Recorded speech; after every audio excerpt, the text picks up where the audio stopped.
Mag-real talk nga tayo. Sino ba ang tunay na sakim sa kapangyarihan at sino ba ang tunay na walang pagmamahal sa bayan?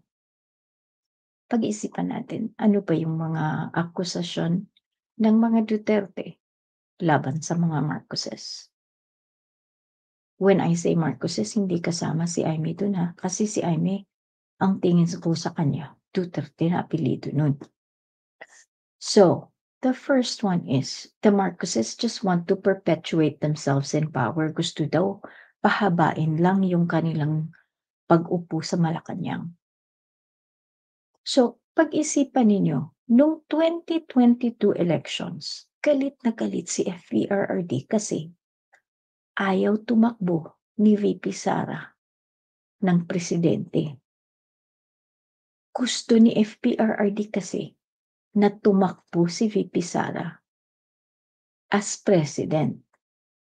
Hindi ba kung gusto niyang patakbuhin si VP Sara as president, yun ay dahil gusto niya na from his presidency, maging Sara Duterte na naman ang maging president.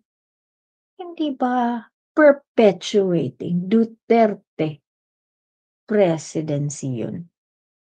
Hala,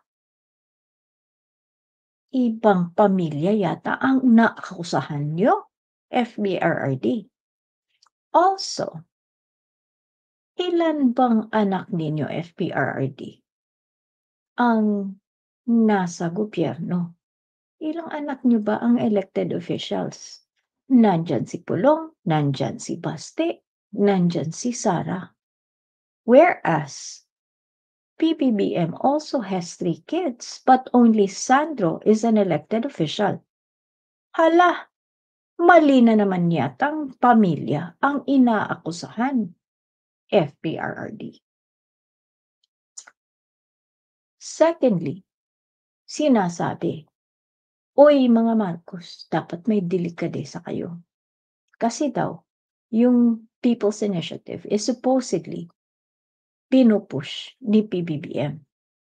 Galit na galit si FPRRD kasi ito daw ay brainchild ni Speaker Romualdez ni FL at ni PBBM. However, he has no real proof. Dada lang ng dada si FPRRD, which is, I don't know, as a lawyer, he should know better, diba? Although, kulto lang naman ang naniniwala dun. Anyway, delikadesa. FPRRD. Nung pandemya, sabi nyo, unahin ang ibang mga lugar, mamaya na yung Davao. Pero delikadesa ba yun na nabigyan ang anak ninyo ng 51 billion na budget? Habang sinasabi nyo na walang pera para pang sweldo ng mga healthcare workers, na pangbili ng bakuna para magbigay ng ayuda, 51 billion in 3 years. I don't think that's delikadesa, FPRRD. Tapos ano pa ba yung akusasyon niya? Uy, drug addict daw yung Pangulo. Matagal mo na palang alam. Bago pa na-elect ang presidente, sabi mo, pinag-uusapan na yan. Just in your recent press conference, sabi mo, pinag-uusapan na yan. Saan ba galing yung mga chismis-chismis na yan? Sabi mo, may nagdadala ng cocaine dun sa Malacanang. Kaya ba ng may nagdadala ng mga babae sa Malacanang during your term, FPRRD? Chismis din yan ha? Sino pang tinadala ng babae sa Malacanang, FPRRD? Ewan ko kung saan din nanggaling yung chismis na yun. Pero hindi ako naniniwala ng chismis. Anyway, back to the drug addict. Kung totoong nagmamahal ka sa bayan, at kung totoo na drug addict si PBBM, bakit hindi mo pinakulong? Eh, ayaw mo pala na may drug addict na presidente, 'di pinakulong mo sana, 'di ba? Eh, dinideliveran pala ng kalaki-laking mga 'di ba sabi mo dinideliveran ng cocaine. At that time, he still wasn't in Malacanang, so wala pang masyadong security. Eh, kahit nga may security dun sa bahay nila, you had the resources to get him jailed, ba't di mo ginawa? You could have prevented him from being elected to the highest position in the Philippines. Hindi naman kayo weak president, FPRRD, the Punisher nga kayo, 'di ba? Ano ba 'yan? Somehow, yung mga istorya niyo, it doesn't make sense.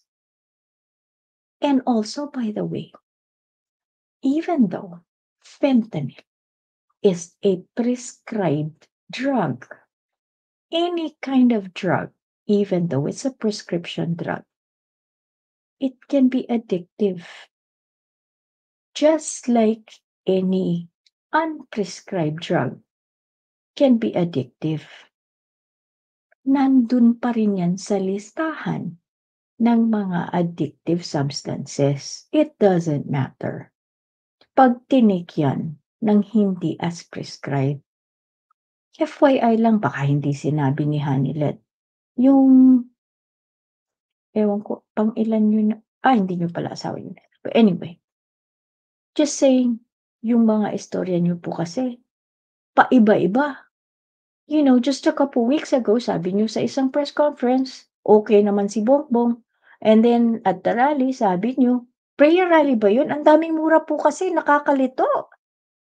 Ay, anyway, sa prayer rally na naman niyo, eh, hindi na naman okey si Bongbong, sabi niyo. Tapos ngayon adik si Bongbong. FPRRD, naawa na po ako sa inyo. Eh, sabi niyo nga matanda na kayo, magpatingin po kaya yata kayo baka early onset dementia na po 'yan or I don't know what's going on. Pero I think your kids and your significant other needs to take better care of you and your doctors po. So, also, next time, 'wag niyo na pong idaan na prayer rally. Eh, mura po kayo ng mura. Ayaw yata ng Diyos ng gano'n. 'Wag niyo na pong gagamitin ang Diyos, ayaw siguro niya ng gano'n, eh.